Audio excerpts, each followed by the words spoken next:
The UES Resolute emerged from hyperspace in a brilliant flash of blue light, its experimental jump drive shutting down with a series of loud mechanical groans.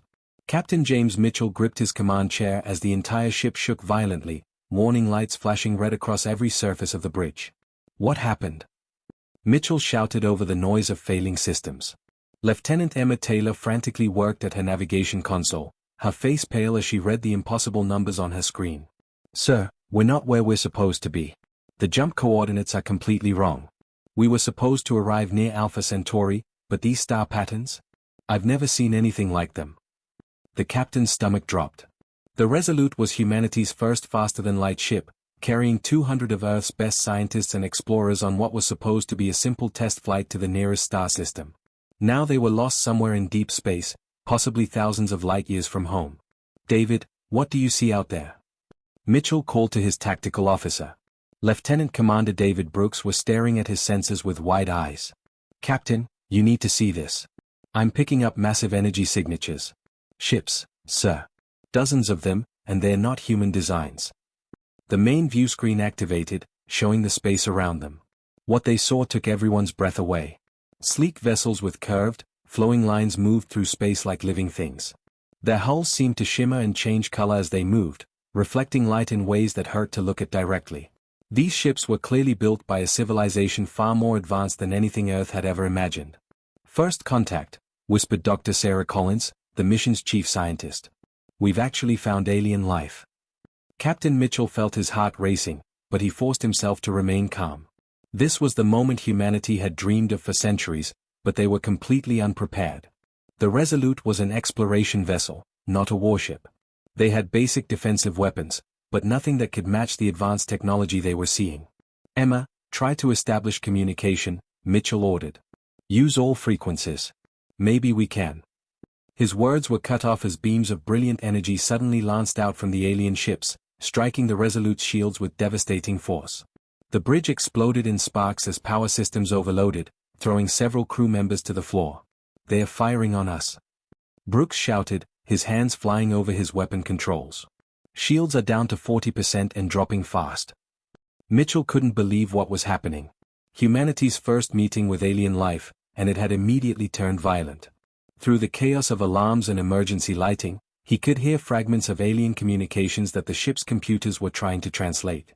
Unknown vessel, violation of protected space, immediate surrender required, authorization for termination granted. The words chilled Mitchell to the bone. These aliens weren't just attacking randomly, they seemed to think the humans were criminals who had broken some kind of law. Sir, what are your orders? Brooks asked urgently as another wave of alien fire struck their shields. Mitchell looked around his bridge at the faces of his crew.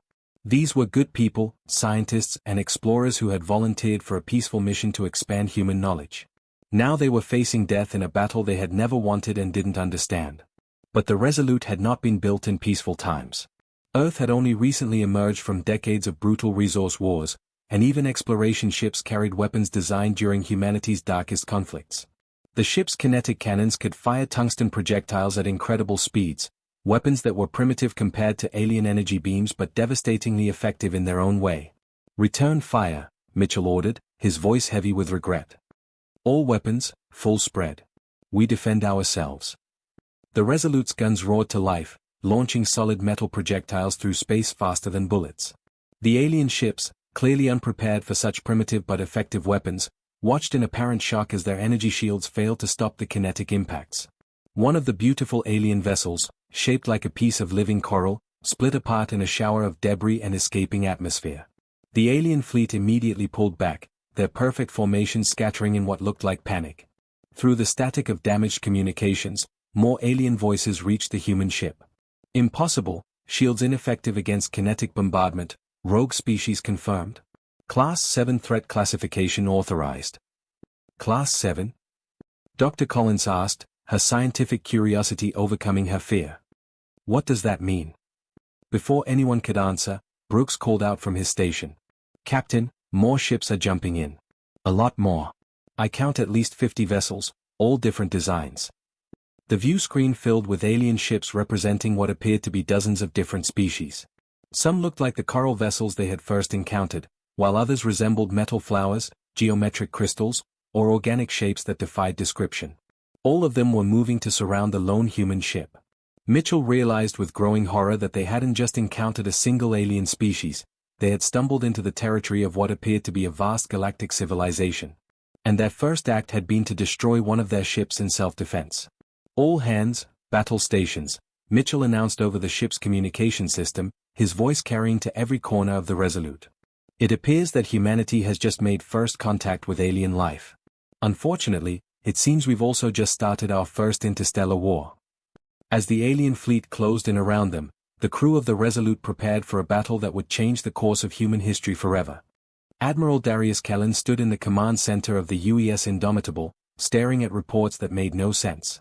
3 weeks had passed since the Resolute had disappeared into what the aliens called the Kepler Nebula, and the news coming back was impossible to believe. "Tell me again," Kellen said to his intelligence officer, Lieutenant Rachel Stone. "How many alien ships has Captain Mitchell destroyed?" Stone checked her data pad, her face grim. 23 confirmed kills, sir. Another 15 damaged badly enough to be out of action. And he's doing it with a single exploration vessel against what appears to be the combined fleet of multiple alien civilizations. Colonel William Hayes, the expedition's Marine commander, shook his head in disbelief. "How is that possible? The Resolute isn't even a proper warship." "That's exactly why it's working," Stone replied, pulling up tactical recordings they had intercepted from alien communications. "Watch this." The main screen showed footage from inside an alien vessel during one of the early battles. The alien crew moved with careful, almost ceremonial precision. Their weapons were designed to disable rather than destroy, their tactics focused on capturing rather than killing. When they fired, it was with reluctance, as if violence itself was something they found distasteful. Then the human response began. The Resolute's kinetic cannons fired crude metal slugs at tremendous speed, punching through alien energy shields like they were made of paper. The aliens' perfect formations scattered in panic as their advanced technology proved useless against simple, brutal physics. "They fight like this is some kind of game," Hayes observed. "Like war has rules they expect everyone to follow." "That's because it does have rules," Stone said, switching to another recording. "We've intercepted communications from their governing body, something called the Galactic Concordat. They've maintained peace for over 1,000 years through what they call civilized conflict resolution. They literally don't know how to fight a real war." Admiral Kellen studied the alien ships on the screen. They were beautiful, elegant things that looked more like art than weapons of war. "What happens when they learn?" Before Stone could answer, the communications officer called out. "Sir, we're receiving a transmission from Captain Mitchell. Audio only, heavily encrypted." Mitchell's voice crackled through the static, exhaustion clear in every word. "Admiral, the situation here is worse than we thought. I've been trying to establish diplomatic contact for 3 weeks, but their translation systems can't handle human emotional context. When I told them we would fight like hell to protect our people, they interpreted it as a threat to exterminate their entire species." Hayes leaned forward. "What's your current status, Jim?" "We're playing hide and seek in the nebula. The gas clouds interfere with their sensors, but our systems were built to work in harsh environments. We've been hitting their supply convoys and isolated patrols, trying to buy time to figure out a diplomatic solution." "And?" Kellen prompted. "And every time we destroy one of their ships, 10 more show up. They're calling us a Class 7 extinction threat, which apparently is the highest danger rating in their system. Admiral, they're mobilizing their entire civilization against us." The bridge fell silent as the implications sank in. Through the view screen, they could see the edge of what sensors indicated was a massive alien fleet, thousands of ships from dozens of different species, all converging on the nebula where Mitchell was hiding. "Sir," Stone interrupted, "we're picking up another transmission. This one is directed at us, broadcast on all frequencies." The voice that filled the bridge was clearly alien, but the words were in perfect English. It spoke with the cold precision of someone reading a formal declaration. "To the human invasion fleet, you have violated Concordat space and refused all attempts at lawful detention. Your species has demonstrated unprovoked aggression against peaceful vessels and shows no respect for civilized conduct. By order of the Emergency War Council, you are hereby classified as a hostile species subject to immediate termination. Surrender now or face complete destruction." Admiral Kellen closed his eyes. Earth's relief fleet had been sent to provide backup for what was supposed to be a simple exploration mission. Instead, They had arrived to find themselves in the middle of an interstellar war that humanity had started by accident. What are our options? Hayes asked quietly. Stone pulled up a star map showing the current tactical situation. Not good. The Concordat has industrial capacity we can barely comprehend. They are converting civilian shipyards into military production facilities. In 6 months, they'll have more ships than Earth could build in a century. But right now, Kellen pressed. Right now, they're still learning how to fight. Captain Mitchell has been giving them a very expensive education, but they are fast learners. Each engagement, they adapt their tactics a little more. Another transmission came through from the Resolute. Admiral, I need you to understand something. These aren't evil aliens trying to conquer Earth. They're terrified. For 1,000 years, they've lived in a galaxy where the worst conflict was a trade dispute. Then we showed up and started killing them with weapons they've never seen before, using tactics they can't predict. Kellen stared at the tactical display showing thousands of alien ships maneuvering for what would certainly be a decisive battle. Are you saying we're the bad guys here, Captain?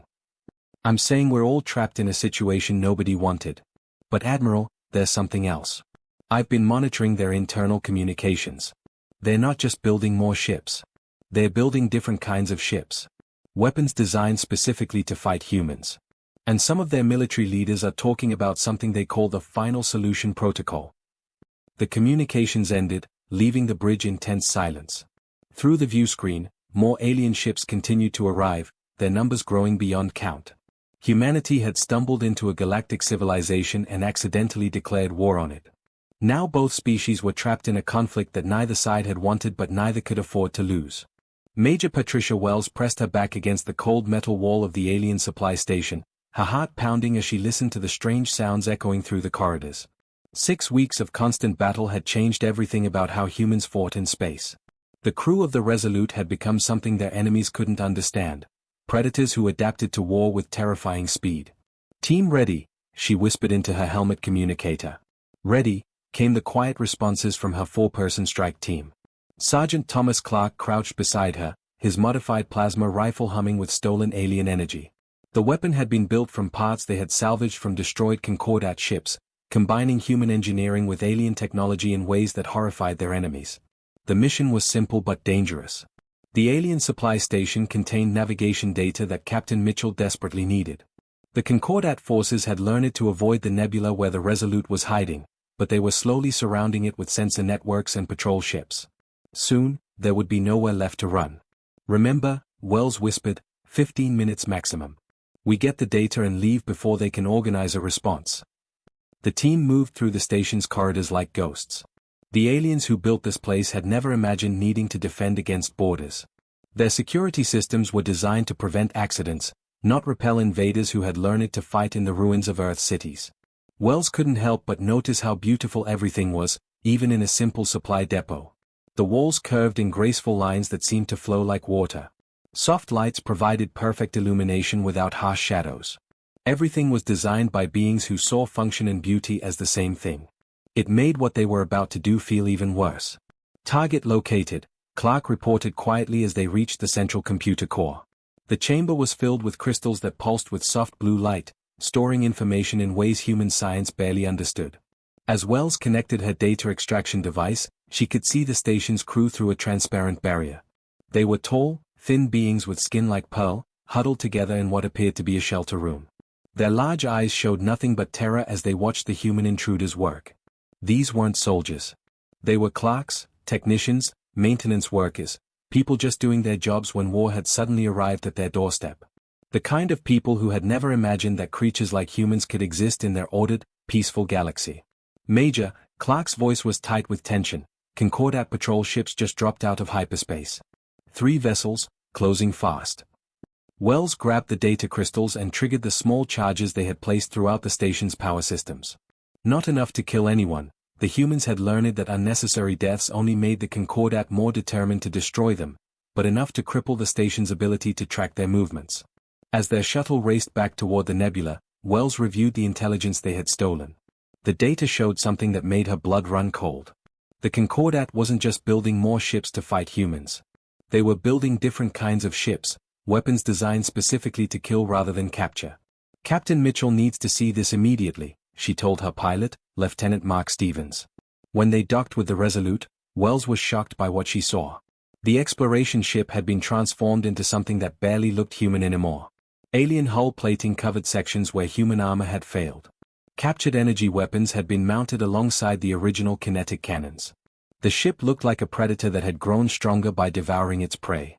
Captain Mitchell met them in the docking bay, and Wells was disturbed by how much he had changed. The explorer who had left Earth 6 months ago now moved like a soldier, his eyes constantly scanning for threats even in the safety of his own ship. "What did you find?" he asked without preamble. Wells handed him the data crystals. "They're adapting, sir. Fast. Look at these ship designs." Mitchell studied the holographic displays with growing concern. The new Concordat vessels were nothing like the elegant ships they had first encountered. These were brutal, angular things covered in weapons. Ships built by a civilization that was learning to hate. "There's more," Wells continued. "We intercepted communications between their war council and something called the Etherian Collective. The Etherians were trying to negotiate a peaceful solution, but the war hawks had them executed as traitors." Dr. Collins, who had been studying alien culture since the conflict began, looked up from her workstation. The Etherians were the philosophical leaders of their civilization. If they are dead, then the moderates have lost all influence. Mitchell nodded grimly. "Which means they're all committed to the war now. No more voices calling for peace." "Sir," Communications Officer Taylor called from the bridge, "we're receiving multiple signals from Earth's relief fleet. Admiral Kellen has arrived at the edge of the system with 50 ships." For a moment, hope flickered in Mitchell's eyes. Then he looked at the tactical display showing the thousands of Concordat vessels that now surrounded their hiding place, and his expression hardened again. "Send a message to the Admiral," he ordered. "Tell him that he's not arriving to support an exploration mission. He's walking into the middle of a war that's about to decide whether humans have any future in this galaxy." As the Resolute prepared to rejoin Earth's fleet, Wells looked around at her fellow humans. They had survived 6 weeks of impossible odds by becoming something they had never wanted to be. They were no longer explorers or scientists. They had become the galaxy's nightmare, a species that could adapt to war faster than their enemies could learn to fight it. But outside the nebula, thousands of alien ships waited with weapons designed specifically to end that nightmare forever. The hunters had indeed become the hunted, and soon there would be nowhere left to run. Fleet Admiral Robert Morgan stared at the tactical display in disbelief as Earth's relief fleet emerged from hyperspace at the edge of Concordat space. What they found waiting for them was nothing like the reports they had received months ago when they left Earth. "Dear God," whispered Captain Helen Foster, his second-in-command. "What happened here?" The space around them was filled with the wreckage of countless battles.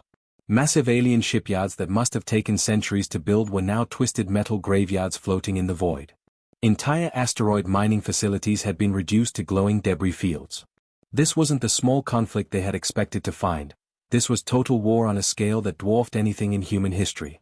"Communications from the Resolute, sir," reported Lieutenant Peter Nash from his station. "Captain Mitchell is requesting immediate conference." When Mitchell's face appeared on the main screen, Morgan barely recognized the man who had left Earth as an explorer 8 months ago. The person looking back at him had hollow, haunted eyes and the bearing of someone who had seen too much death.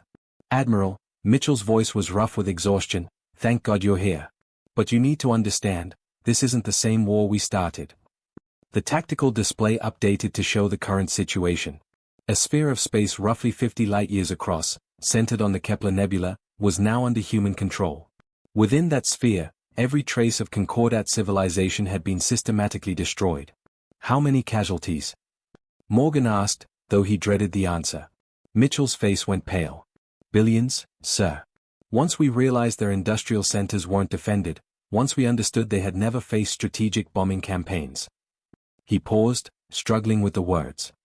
"Admiral, we didn't just defeat their military. We broke their entire way of life." Captain Foster leaned forward, her face showing the same shock Morgan felt. "Surely there were attempts at negotiation? Some faction must have wanted peace." "The Etherian Collective tried," Mitchell replied bitterly. "They were the philosophers and peacekeepers of Concordat society. They reached out to us 3 months ago, offering to mediate. The Concordat War Council executed them all as traitors the next day." Morgan studied the reports flowing in from his scout ships. Human forces had evolved far beyond anything Earth's military strategists had imagined. They were using captured alien technology, but combining it with human tactics that seemed to terrify their enemies. Psychological warfare, suicide attacks, and a willingness to target civilian infrastructure that had shocked a galaxy accustomed to civilized conflict. "What's the current military situation?" Morgan asked. "They've militarized completely," Mitchell answered. "Species that haven't built weapons in 1,000 years are now producing nothing but instruments of war.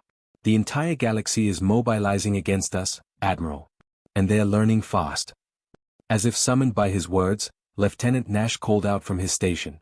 "Sir, we're receiving a broad-spectrum transmission. Multiple sources, all broadcasting the same message."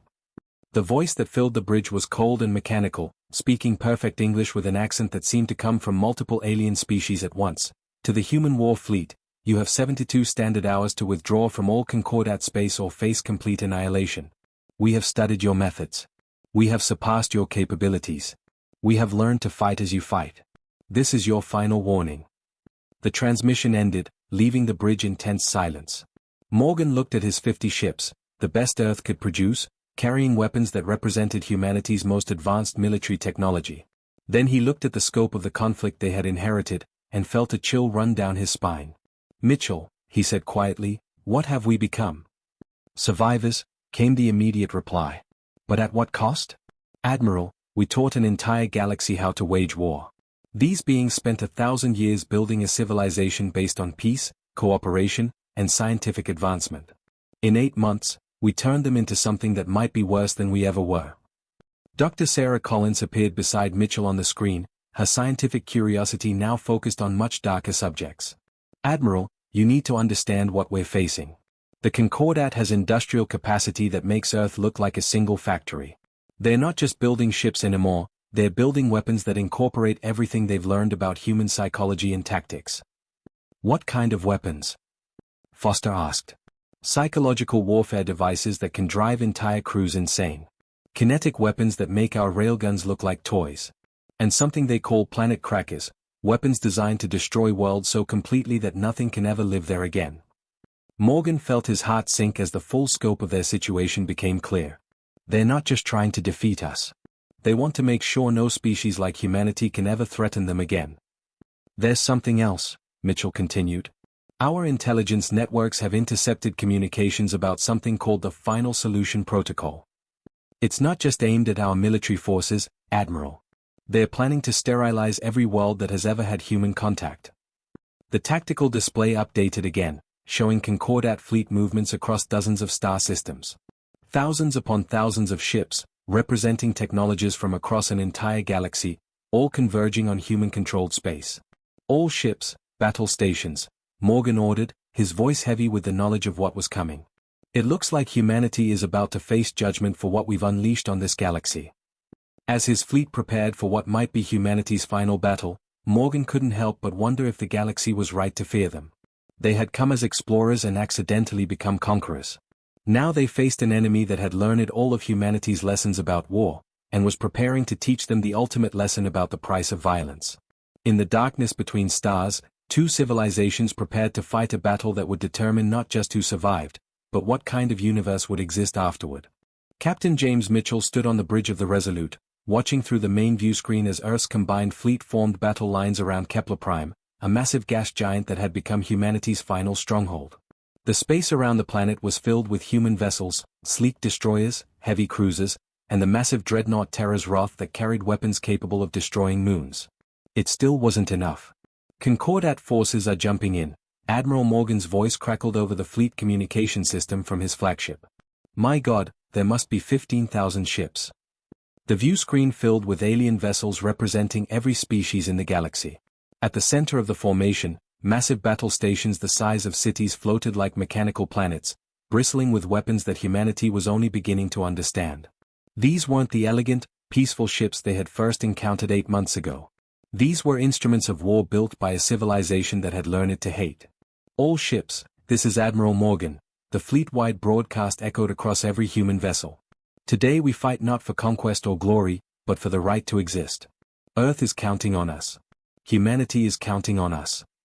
Mitchell activated his personal communicator to his bridge crew, the same people who had shared this impossible journey from the beginning. "Emma, David, Rachel, it's been an honor serving with you all. Lieutenant Commander Brooks looked up from his tactical station, his face showing the strain of 8 months of constant warfare. Sir, if we're going down, we're taking as many of them with us as possible. That's exactly what I'm afraid of, David, Mitchell replied quietly. The first exchange of fire lit up space like the birth of a new star. Human kinetic weapons and alien energy beams crossed the void while fighters and missiles swarmed between the larger ships.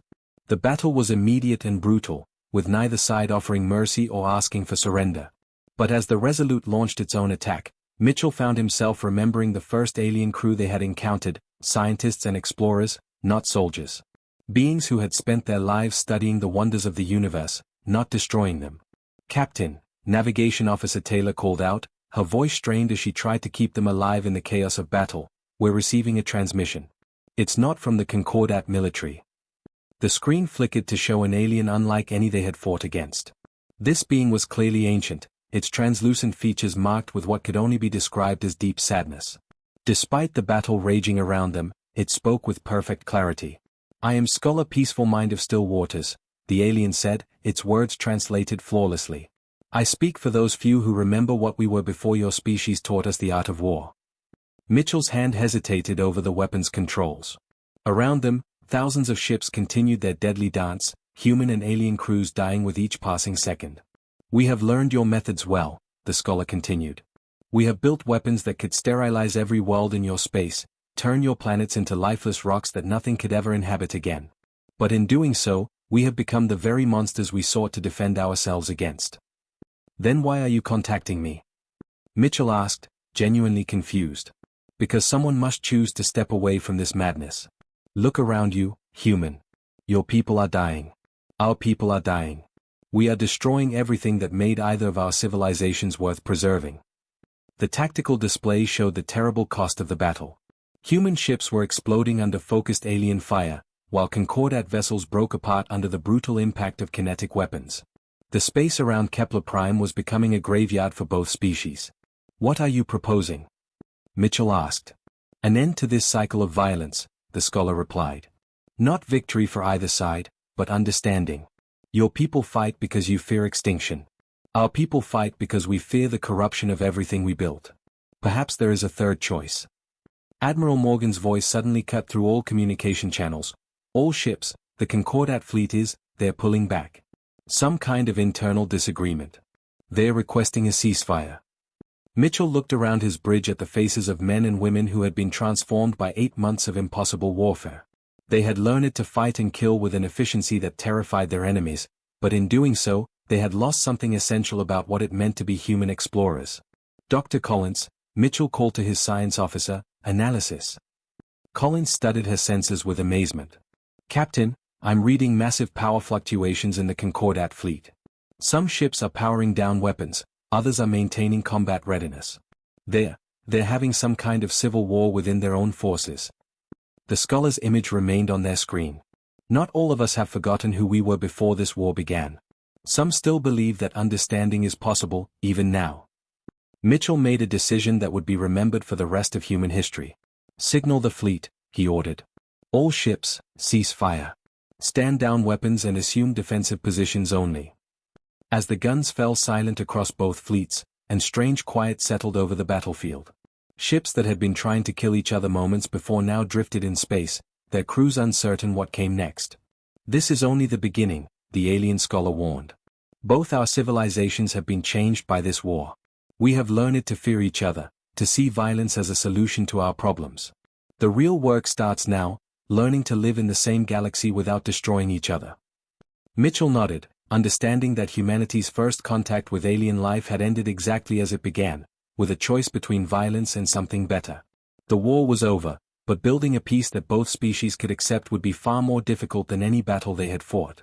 Looking at the mixed fleet of human and alien ships holding an uneasy truce, Mitchell realized that this was just the first step in a much longer journey.